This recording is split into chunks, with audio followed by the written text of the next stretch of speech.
Good evening, and welcome to what may be the most important debate of the 21st century. Tonight, President Donald Trump of the United States and President Vladimir Putin of the Russian Federation will discuss the war that has shocked the world, Russia's invasion of Ukraine. Since February 24th, 2022, we have witnessed unprecedented destruction. Over 100,000 Ukrainian civilians killed or wounded. 8 million refugees, entire cities reduced to rubble. Bucha, Mariupol, Irpin, Kherson. Names that will forever be associated with war crimes. The United Nations has documented systematic atrocities. The International Criminal Court has issued an arrest warrant for President Putin, the first for a leader of a permanent Security Council member, for the forced deportation of over 20,000 Ukrainian children. Tonight's debate will address three critical questions. Why did this war start? What happened in occupied territories? And how can it end? The rules are absolute. Each speaker has fixed time. Microphones will be muted when time expires. Avoiding questions will be noted. This is about truth. This is about justice. This is about the future of international order. President Trump, you have 2 minutes for your opening statement. Thank you. I want to be absolutely clear from the start, because the world needs to hear the truth without spin, without propaganda, without excuses. On February 24, 2022, Vladimir Putin ordered the largest military invasion in Europe since World War II. Russian tanks crossed the border of a peaceful, sovereign democracy. Russian missiles struck hospitals, schools, and residential buildings. Russian soldiers executed civilians, tortured prisoners, and used rape as a weapon of war. These are not allegations. These are documented facts verified by the United Nations, by independent journalists, by satellite imagery that cannot lie. Vladimir will tell you this was about NATO. He'll tell you this was about security threats. He'll tell you Ukraine forced his hand. But here's the truth. Ukraine was not in NATO. Ukraine was not joining NATO anytime soon. Ukraine posed zero military threat to Russia. This invasion was not about defense. It was about empire. It was about one man's dream of recreating the Soviet Union, no matter how many people had to die.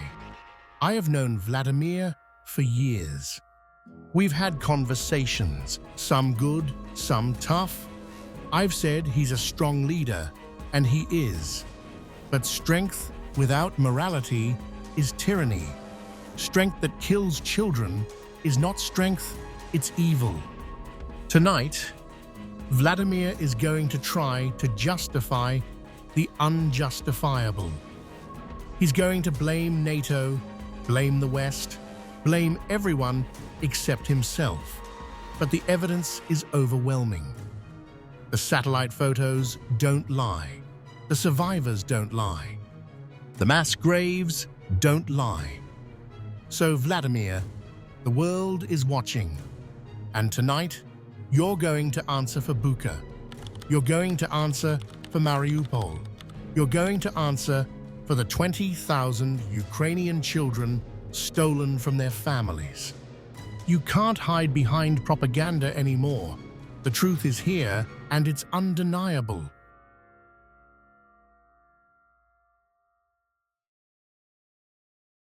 Thank you. Donald speaks with great emotion, as always.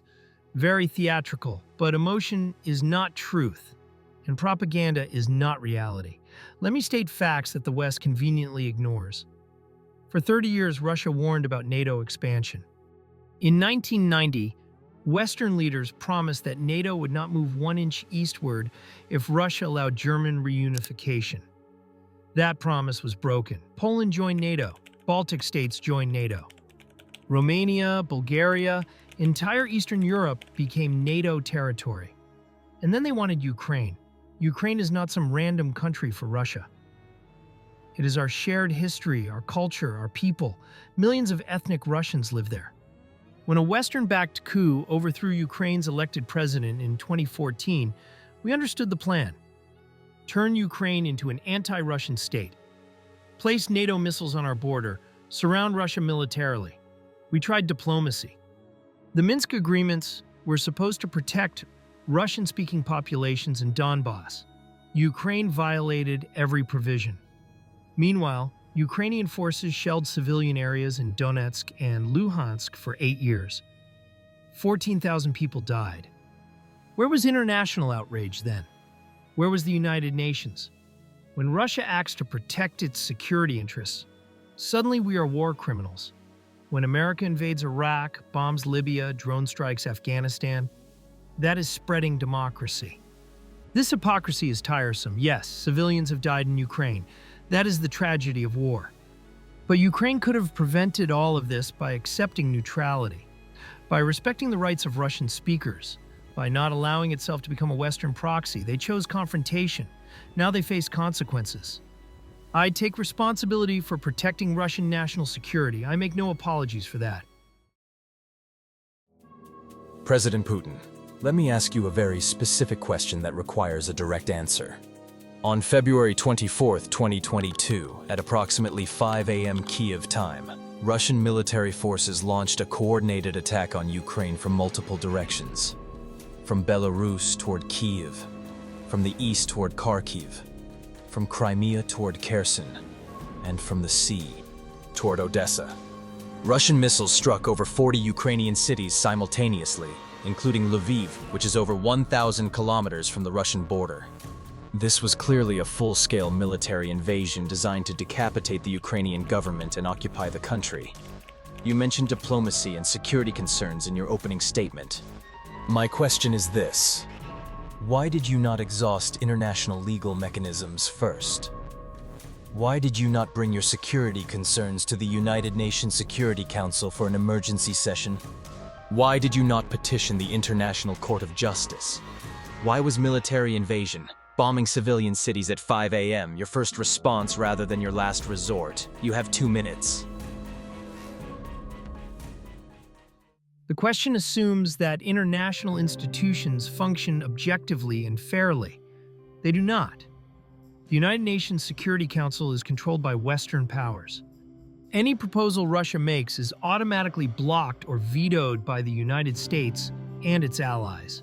We saw this pattern in Syria, in Libya, in every situation where Russian interests are involved. The International Court of Justice?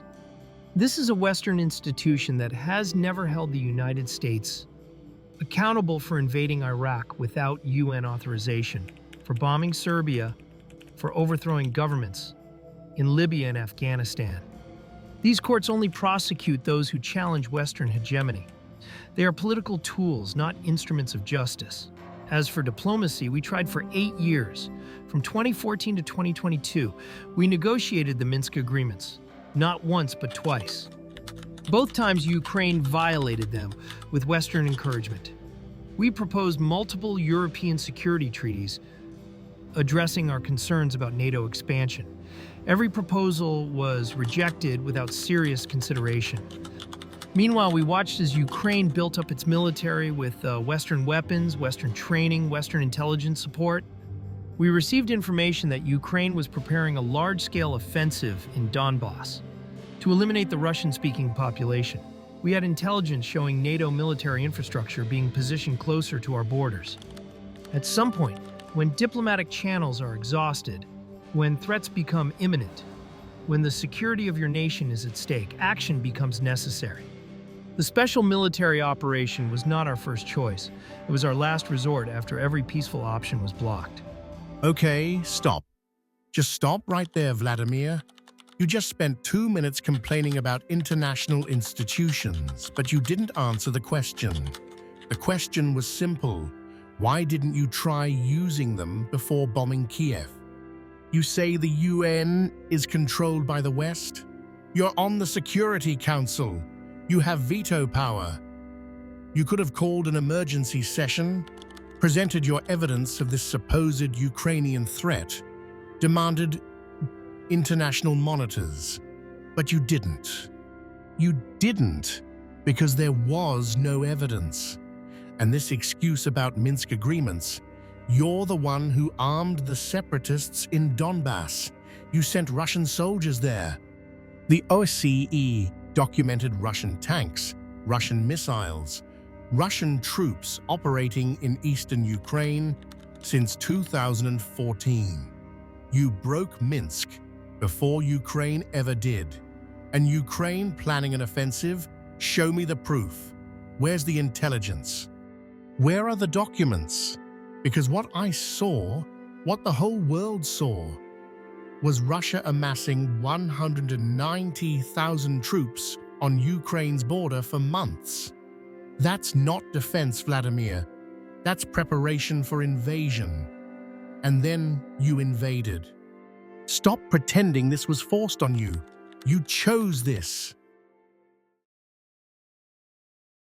President Trump, you've stated repeatedly that this invasion would not have happened under your presidency. You've said your relationship with President Putin and your unpredictability would have deterred this war.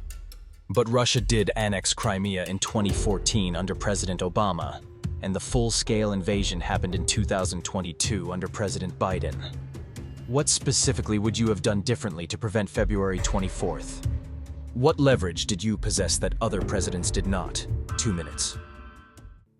Excellent question. And I'll tell you exactly what I would have done. And it's not theoretical, because Putin knows I would have done it.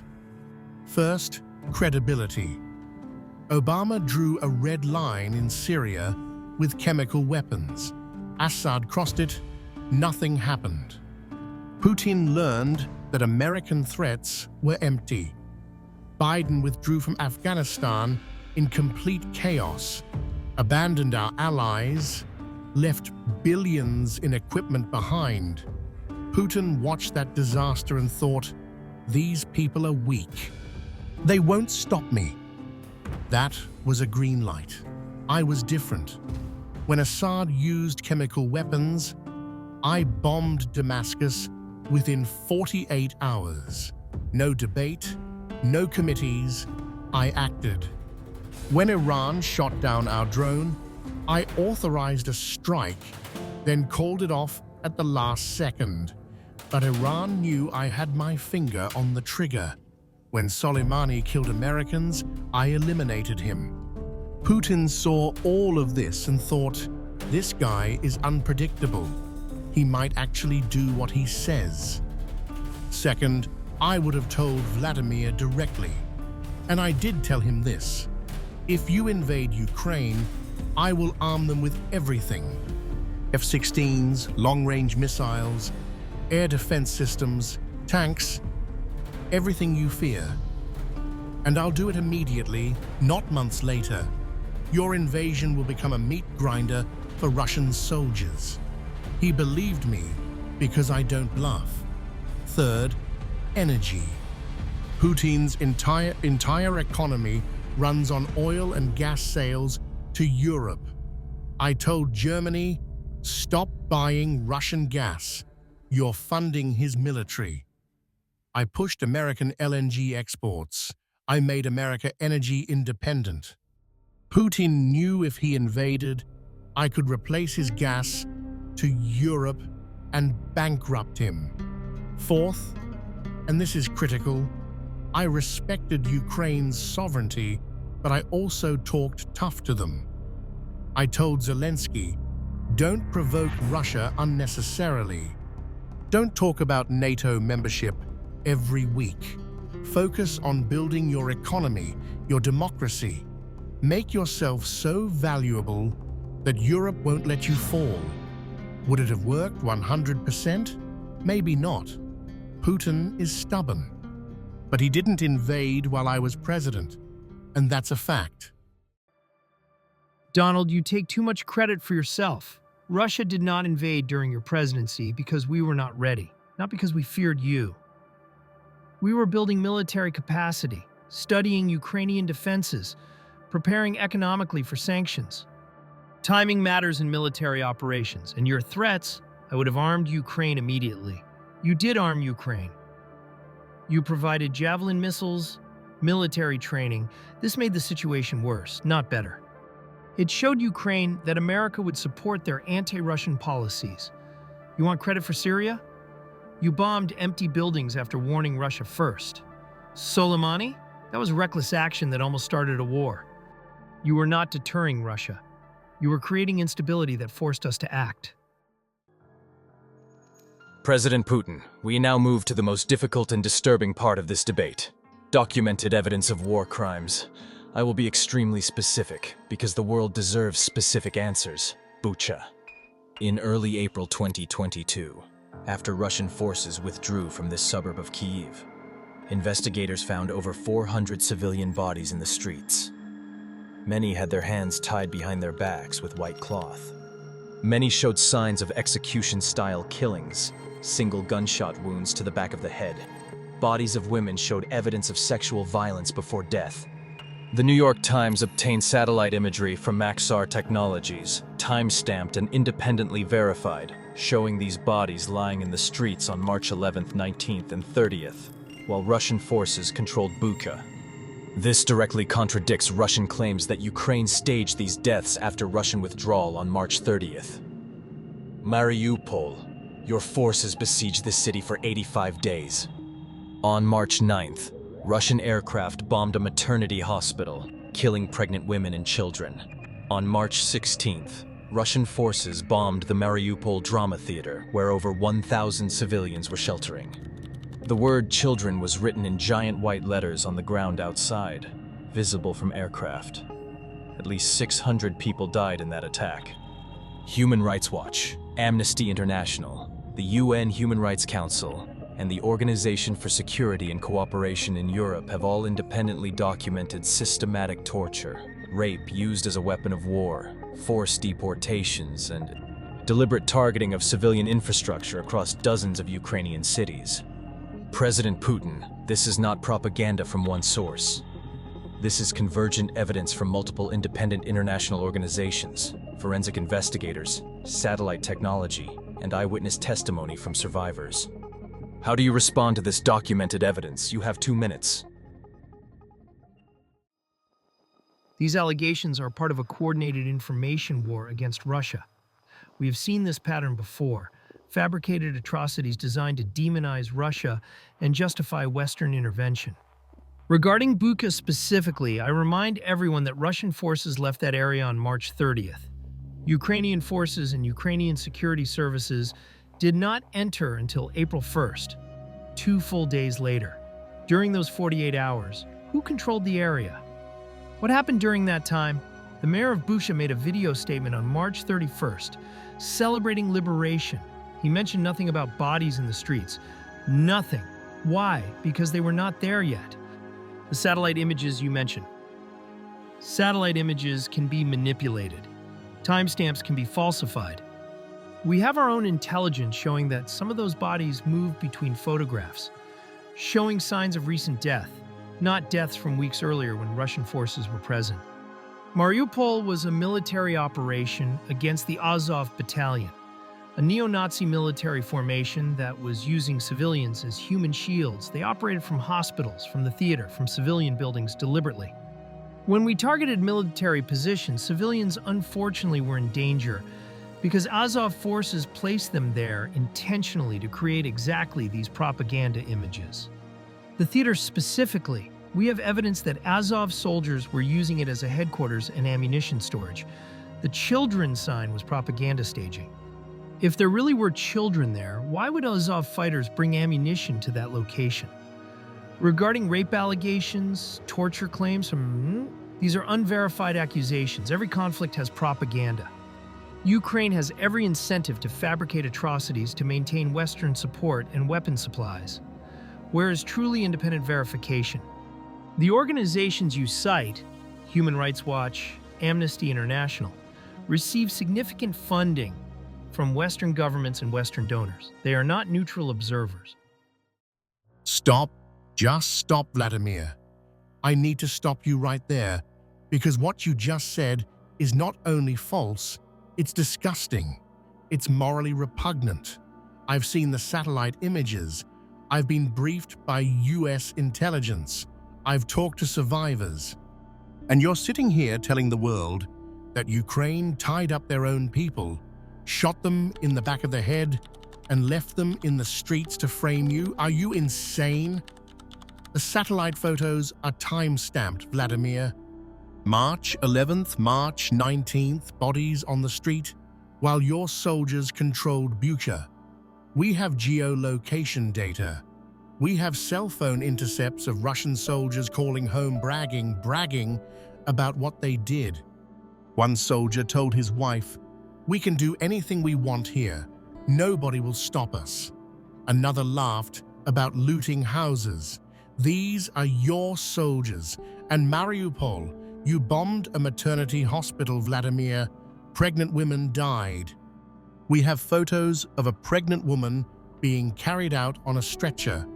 She and her baby died shortly after. You want to tell me she was Azov Battalion, a pregnant woman? The theater had the word children written in letters 12 meters tall. 12 meters, visible from space, and you bombed it anyway. 600 people dead.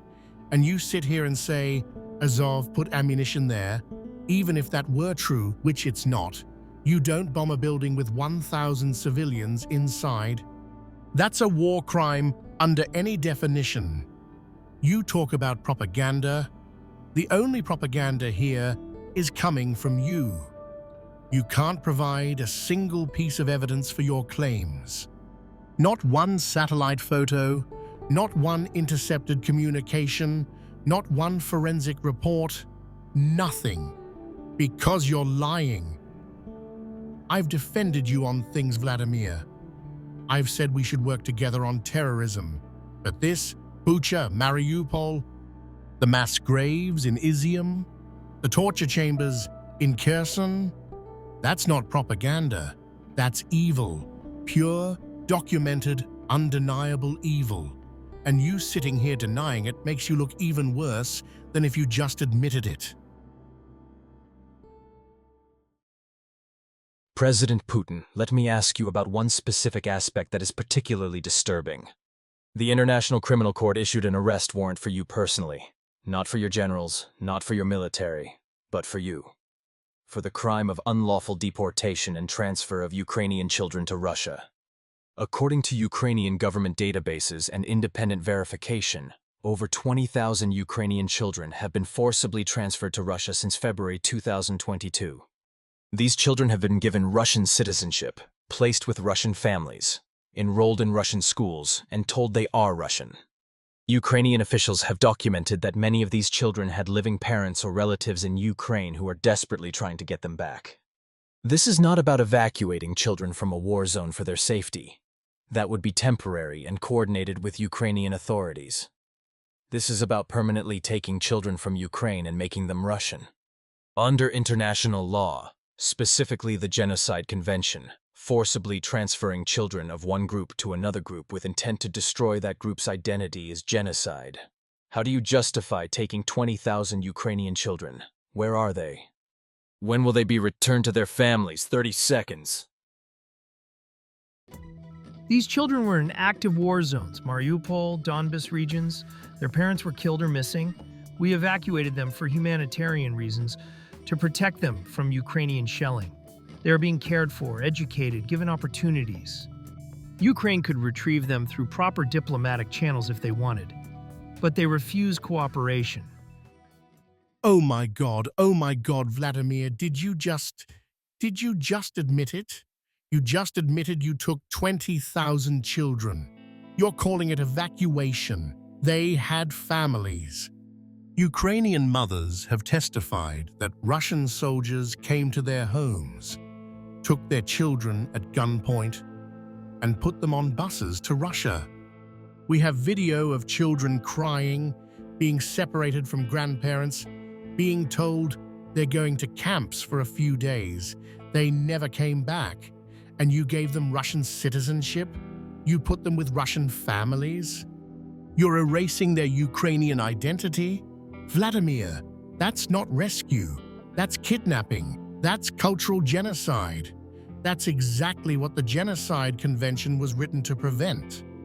There's a database, Children of War, with names, photos, ages of these kids. Sasha, 6 years old, taken from Mariupol. Olena, 9 years old, taken from Kherson. Her mother is alive. She's begging for her daughter back. But you won't return her because you've already told this child she's Russian now. The International Criminal Court, the first time in history they've indicted a sitting leader of a nuclear power, and you act like it's nothing? Like taking 20,000 children is just logistics? These are babies, Vladimir. These are toddlers who will grow up not knowing their real parents, not knowing their language, not knowing they're Ukrainian. You're stealing their identity, stealing their future, stealing them from their families. This is one of the most evil things I've ever heard. And you just sat here and casually admitted it like it's a humanitarian mission. The world is watching this, Vladimir. Mothers around the world are watching you admit you took their children. And they will never forgive you. History will never forgive you. President Putin, let's discuss the systematic targeting of civilian infrastructure. Under international humanitarian law, specifically the Geneva Conventions and Additional Protocol Y, deliberate attacks on civilian objects, hospitals, schools, water treatment facilities, electrical grids, residential buildings, constitute war crimes unless there is clear and direct military necessity. According to the World Health Organization, Russian forces have conducted over 1,600 documented attacks on Ukrainian healthcare facilities since February 2022. The United Nations reports that over 40% of Ukraine's energy infrastructure has been systematically destroyed by Russian missile and drone strikes, leaving millions of civilians without electricity, heating, or water during winter months when temperatures drop to -20°C. In October 2022, Russia launched the largest wave of missile strikes targeting Ukrainian power plants and electrical substations. This campaign continued through the winter of 2022-2023, with attacks timed specifically to maximize civilian suffering during the coldest months. Ukrainian officials report that elderly people and children died from hypothermia in their homes. In Kherson, after your forces retreated in November 2022, Ukrainian investigators found 26 documented torture chambers where civilians were detained, interrogated, tortured, and in some cases executed. The UN documented systematic use of torture, including electric shocks, beatings, waterboarding, and sexual violence against both men and women. President Putin, these are not isolated incidents. This is systematic targeting of civilian populations and infrastructure. Why are Russian forces deliberately bombing hospitals and power plants? Why are civilians being tortured in occupied territories? You have 2 minutes. These are legitimate military targets being misrepresented as civilian. Modern warfare infrastructure has dual-use purposes. Ukraine uses civilian buildings to store military equipment, position air defense systems, establish command posts. Under international law, when civilian infrastructure is used for military purposes, it becomes a valid target. The energy infrastructure attacks are designed to degrade Ukraine's military capabilities, not to freeze civilians. Modern militaries require electricity for everything. Command and control systems, radar installations, weapons production facilities, railway systems that transport military equipment. Disrupting energy supply disrupts military operations. Every professional military does this. The United States did this in Iraq in 1991, bombed electrical infrastructure on day one. NATO did this in Serbia in 1999. This is standard military doctrine. Regarding healthcare facilities, we have intelligence showing that Ukrainian forces routinely use hospitals and schools as firing positions and ammunition storage, specifically because they know we avoid targeting such facilities. They exploit international law as a shield while conducting military operations from supposedly protected sites. As for torture allegations in Kherson, these claims are unverified and likely fabricated. When Russian administration controlled Kherson, there were no reports of torture chambers. These allegations only appeared after Ukrainian forces took control. Ukraine has a documented history of fabricating atrocities for Western media consumption to maintain weapon supplies and financial support. If there were isolated incidents of misconduct by individual soldiers, those are being investigated under Russian military justice. But systematic torture? No evidence. The accusations come from Ukrainian sources who have every incentive to lie. War is difficult. Civilians suffer in every conflict. But responsibility lies with those who prolong the war by refusing reasonable peace terms. Ukraine could end civilian suffering tomorrow by accepting Russian security demands. Vladimir, I need to stop you because you just said something incredibly revealing. You said, and I quote, Ukraine could end civilian suffering by accepting Russian security demands. So, you're admitting that you're causing civilian suffering, and you're saying it will continue until Ukraine surrenders to your demands. That's not warfare, that's hostage-taking, that's terrorism. You're literally saying, give me what I want, or I'll keep killing your people. And this excuse about energy infrastructure being military targets. You bombed power plants in October specifically so people would freeze in December. That's not disrupting military operations. That's collective punishment. That's a war crime under Geneva Convention's Article 33. Grandmothers froze to death in their apartments, Vladimir. Babies in hospitals lost incubators because you cut the power. That's not dual-use infrastructure. That's targeting civilians to break their will. Every military expert in the world knows the difference between tactical strikes and systematic terror campaigns. This was terror. President Trump, the United States has provided over $120 billion in military and humanitarian aid to Ukraine since the invasion began. This includes advanced weapons systems, HIMARS, Patriot missiles, Abrams tanks, F-16 fighter jets, as well as intelligence sharing and training. Some critics argue this level of support prolongs the war and increases casualties rather than pushing for negotiated settlement. How do you justify this massive commitment of American resources? 2 minutes. It's actually very simple, and I'm glad you asked, because some people don't understand the strategy here. Every dollar we invest in Ukraine is a dollar that weakens our adversary without risking a single American life in combat. That's not just morally right, that's strategically brilliant. Look, Ukraine didn't ask for this war. They were invaded.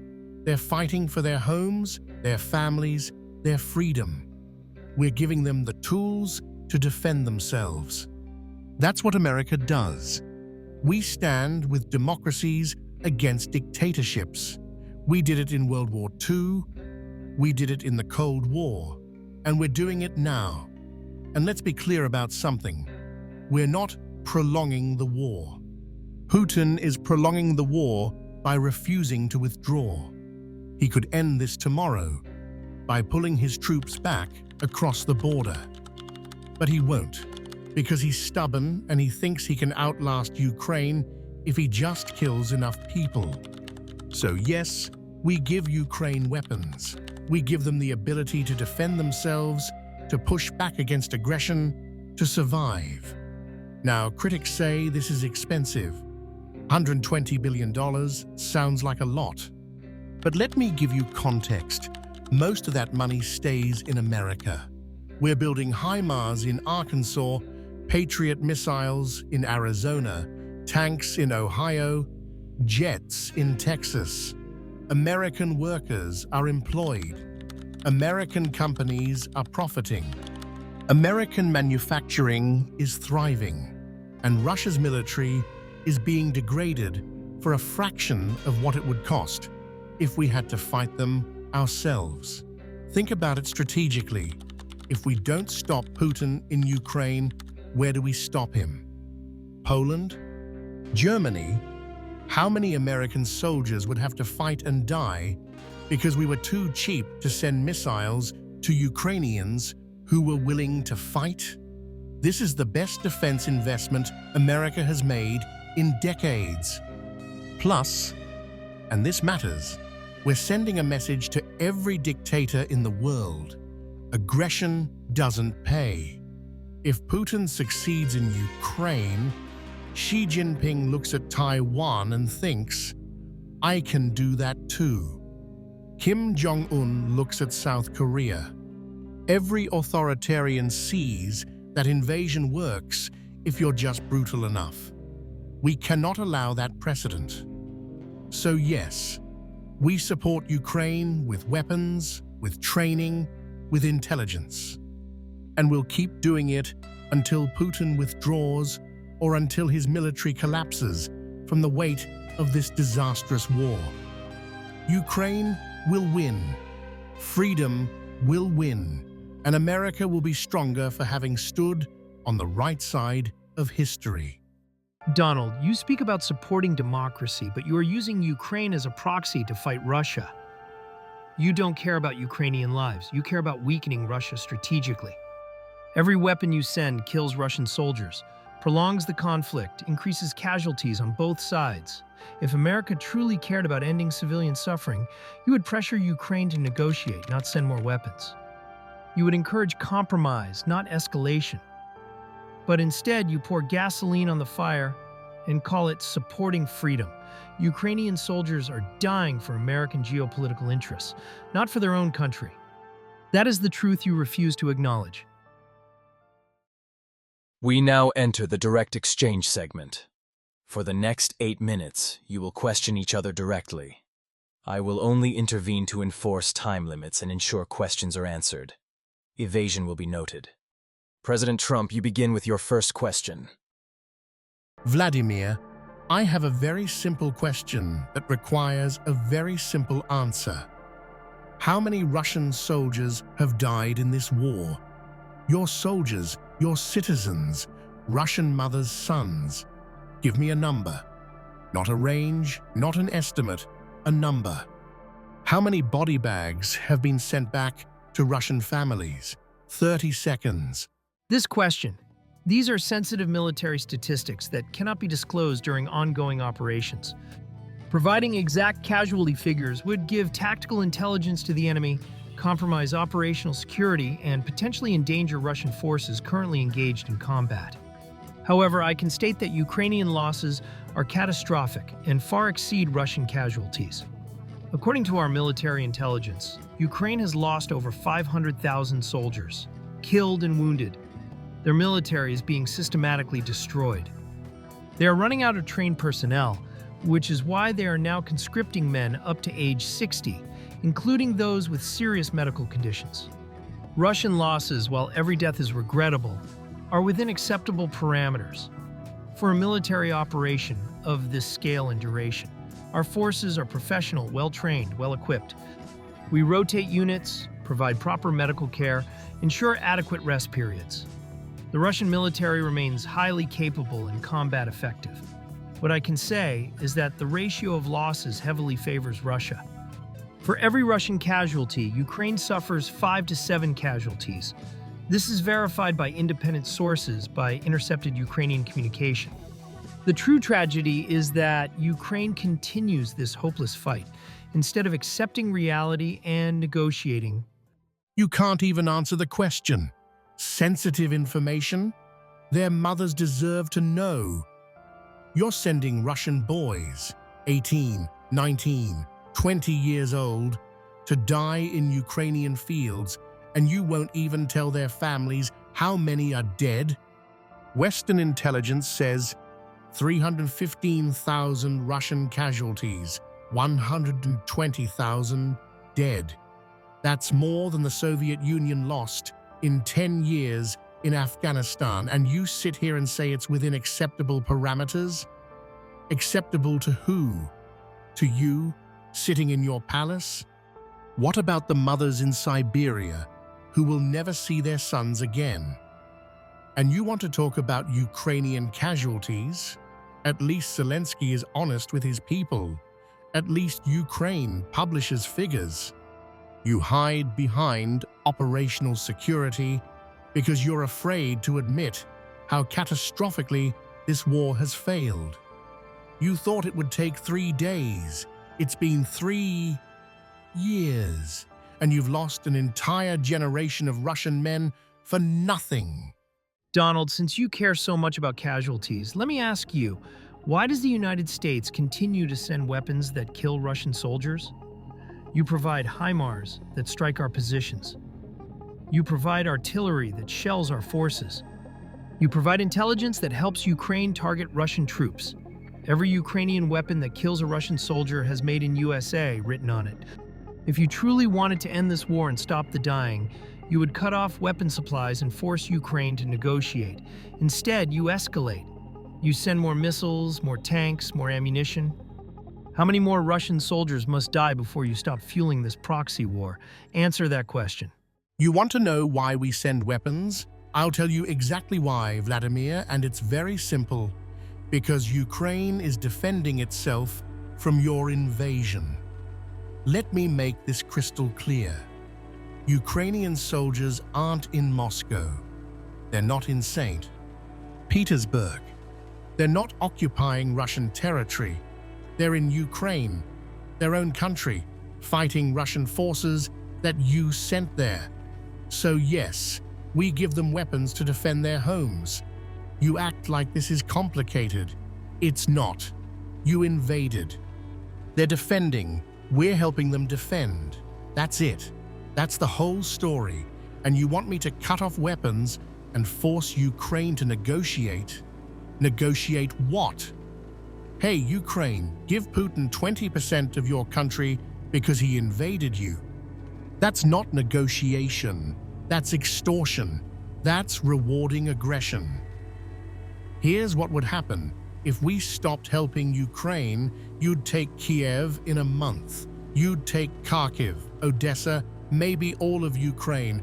And then what? You'd look at Moldova, at Georgia, at the Baltics, and think, well, that worked. Let's keep going. Because that's what dictators do when aggression succeeds. They don't stop. They expand.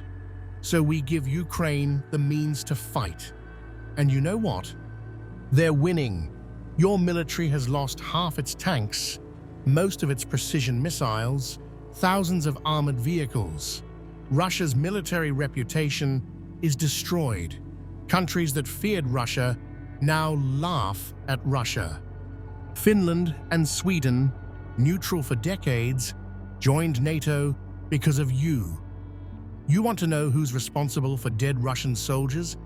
You are. You gave the order to invade. You sent them into Ukraine. Every single Russian casualty is your responsibility, Vladimir. Not mine, not America's, not Ukraine's. Yours. You started this war. You can end it any time by withdrawing. Until then, yes, we will arm Ukraine, we will support Ukraine, and we will help them defeat your invasion. Vladimir, one last question, very simple. Yes or no answer. Will you commit right here, right now, to withdrawing all Russian military forces from Ukraine, including Crimea, and respecting Ukraine's sovereignty and territorial integrity as recognized by international law and the United Nations? Yes or no? That's all I need. Will you withdraw from Ukraine? Yes or no? Donald, you asked for a yes or no answer to a complex geopolitical situation that cannot be reduced to such simplistic terms. International relations don't work with yes or no questions. Crimea is Russian territory. This is historical fact. The people of Crimea voted in a referendum to join Russia in 2014. Over 90% voted yes. We will never abandon Crimea. It is not negotiable, not subject to discussion. Crimea has been Russian for centuries. Regarding other territories, Donetsk People's Republic, Luhansk People's Republic, Zaporizhia and Kherson regions, these areas have been liberated. The populations there have chosen to align with Russia. They held referendums. They voted to join the Russian Federation. We cannot and will not force them back under Kiev's control against their will. That would be violating their right to self-determination. Ukraine must accept certain realities if they want peace. First, permanent neutrality enshrined in their constitution. No NATO, no foreign military bases. Second, recognition of territorial facts on the ground. Third, guarantees for Russian-speaking populations. Fourth, demilitarization to a level that poses no threat to Russian security. If Ukraine accepts these reasonable terms, Russian military operations will cease. If they refuse, operations will continue until our security objectives are achieved. Peace is possible, but it requires Ukrainian recognition of reality. There it is, right there. You just said it all, Vladimir. The question was, will you withdraw from Ukraine? Simple yes or no question. And you gave me a 2-minute speech demanding that Ukraine surrender 20% of their country, disband their military, and give up their right to join defensive alliances. That's not a peace offer. That's a ransom note. That's a hostage-taker's demand. The world just heard you confirm what everyone already knew. You have zero intention of leaving Ukraine. You want to conquer it, occupy it, control it. You want Ukraine to cease existing as an independent nation. Well, here's the reality. Ukraine will never accept your terms. Never. They would rather fight for another 10 years than surrender to a dictator.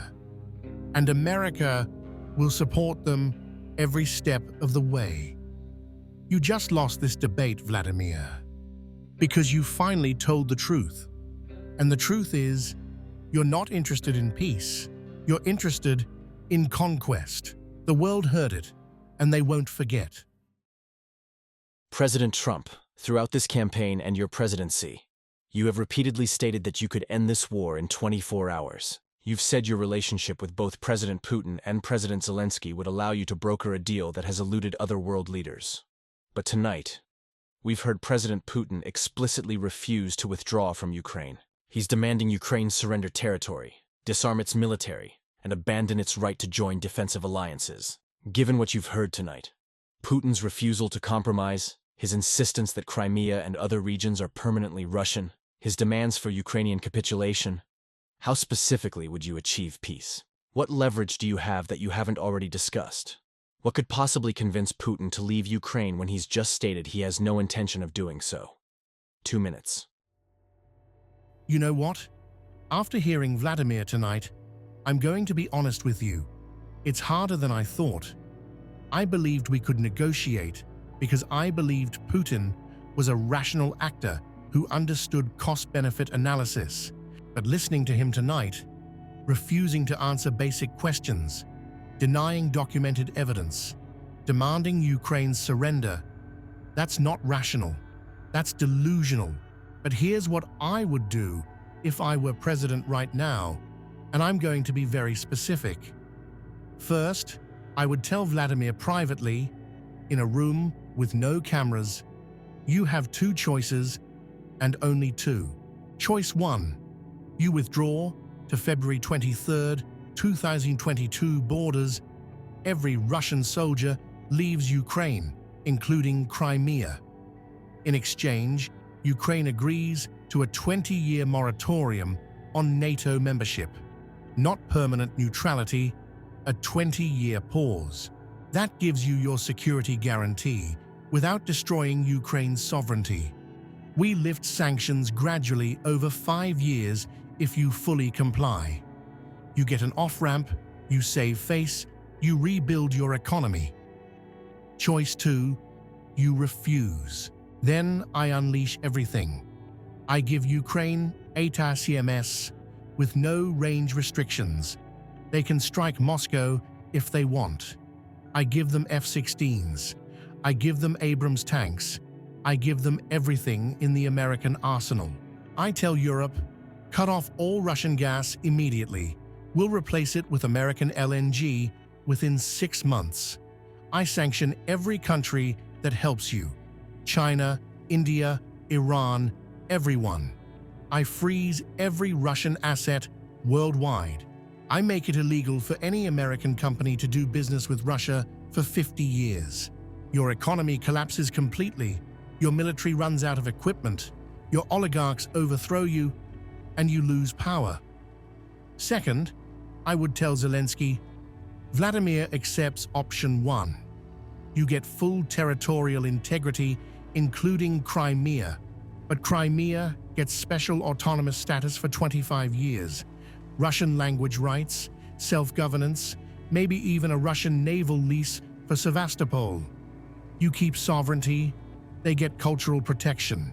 It's not perfect, but it's peace, and you survive as a nation. Now, would this work? After tonight, I honestly don't know. Putin seems more interested in empire than survival. But here's what I do know. The current strategy is working. Ukraine is holding, Russia is bleeding, and every month, Putin's military gets weaker. So if Putin won't negotiate, fine. We keep supporting Ukraine until his army breaks or until Russia itself decides Putin isn't worth the cost anymore. Donald, your proposal is fundamentally unacceptable. Crimea is not negotiable under any circumstances. Not autonomous status, not special arrangements. Crimea is Russia. This is not subject to discussion. Your threats of escalation, ATACMS, F-16s, total sanctions, these are empty. Russia has survived Western sanctions before. We have allies who will not abandon us. China needs our resources, India needs our energy, Iran needs our support. You cannot isolate Russia. And your timeline, 20-year NATO moratorium? What happens in year 21? Ukraine joins NATO anyway? This solves nothing. We need permanent, legally binding neutrality. Ukraine must recognize reality. They lost this war. The sooner they accept our terms, the sooner suffering ends. Otherwise, operations continue until victory. President Putin. President Trump just offered you what many would consider a generous compromise. Ukraine gives up NATO membership for 20 years. You get your security guarantee. Sanctions are gradually lifted. You can rebuild your economy. Yet you rejected it outright, insisting on permanent control of 20% of Ukraine and complete Ukrainian disarmament. Given that Ukraine will never accept your terms, as you've heard tonight, and given that Western support for Ukraine shows no signs of diminishing, how long are you prepared to continue this war? How many more Russian soldiers are you willing to sacrifice for territory that the international community will never recognize as Russian? What is your endgame if Ukraine won't surrender? 2 minutes. The question assumes Russia is on a timeline or under pressure. We are not. Russia can sustain military operations indefinitely. Our economy is resilient, our military-industrial complex is expanding, our society is united behind this existential struggle.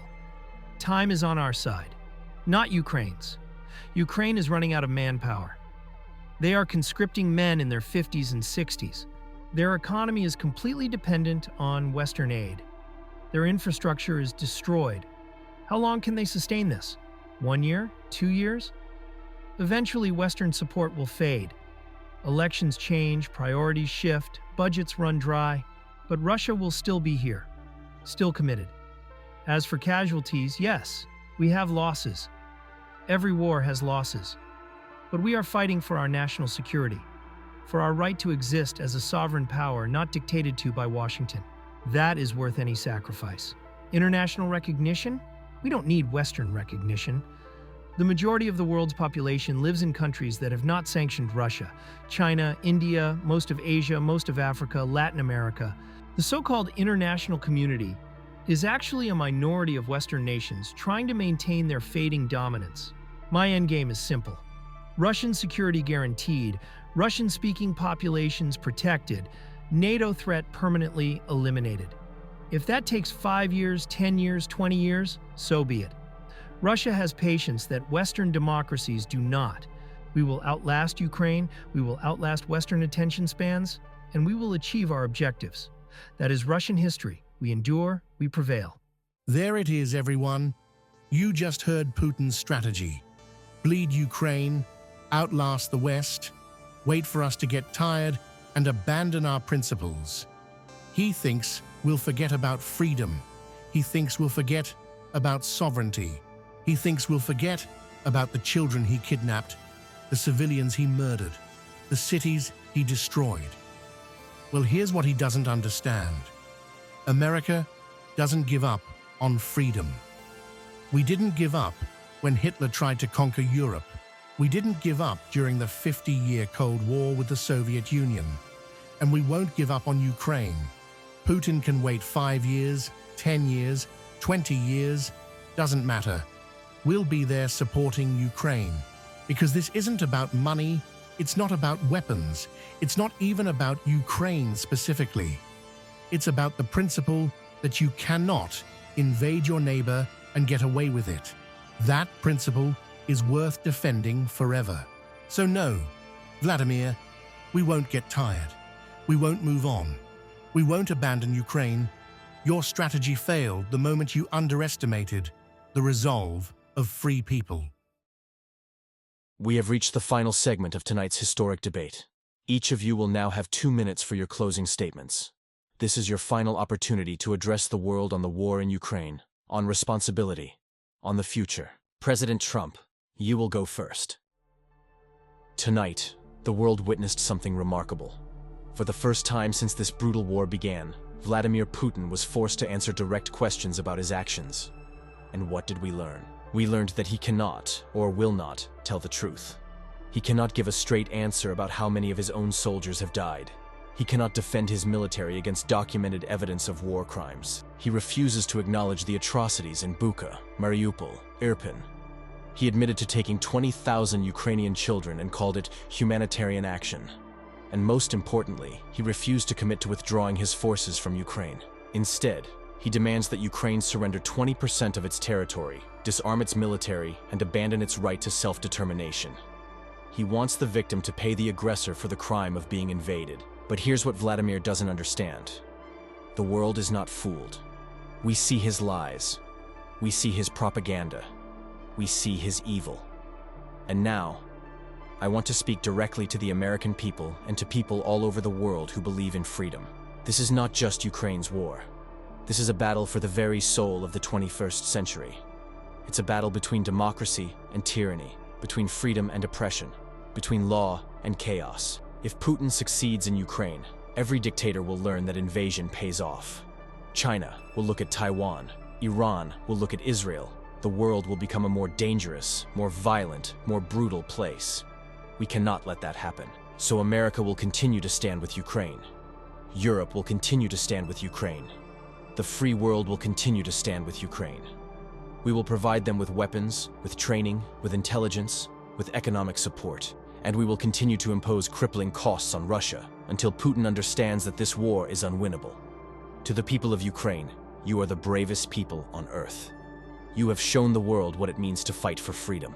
Your soldiers are heroes. Your civilians are heroes. You are an inspiration to us all. Do not give up. We will not abandon you. You will win. And to Vladimir Putin, you had a chance tonight to choose peace. You had a chance to show humanity. You failed. You chose conquest over compromise, lies over truth, tyranny over freedom. History will remember you not as a strong leader, but as a war criminal who destroyed his own country for a failed imperial dream. The world has judged you, and you have been found guilty. Thank you. Tonight we have heard many emotional words from Mr. Trump.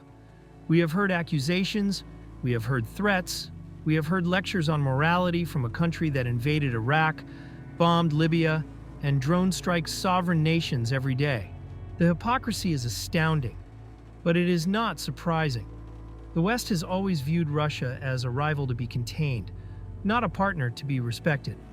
They want a weak, dependent Russia that follows their orders. But those days are over. Russia is a sovereign nation that will pursue its own interests, not Washington's. You talk about war crimes?